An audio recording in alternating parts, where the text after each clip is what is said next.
हे guys, मैं हूँ Shilpi and welcome to my channel जिसका नाम है shine with Shilpi. So recently मेरा एक वीडियो आप लोगों को बहुत ज़्यादा पसंद आया है। जिन लोगों ने नहीं देखा है वो इस आई बटन पर क्लिक करके देख सकता है। वो एक हेयर स्टाइल वीडियो है जिसमें मैंने 3 हेयर स्टाइल्स आप लोगों के साथ शेयर किया है और वो आप लोगों को बहुत बहुत बहुत ज़्यादा पसंद आया। So thank you so much and I am really grateful for that.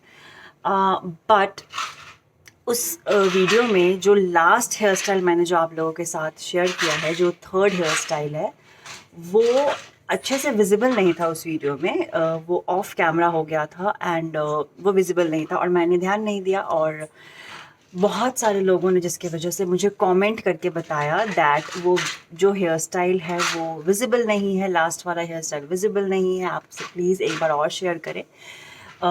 So I decided that to recreate that video. Background में मेरी बेबी यशिका वो शोर मचा रही है, so please ignore that. So I decided that yes of course अगर वो visible नहीं था, अगर आप लोगों ने उसे ठीक से देख ही नहीं पाया, then मैं फिर से एक बैक ब्रेडिंग का हेयर स्टाइल मैं आप लोगों के साथ शेयर करूँ. So without wasting much more time, here's the video.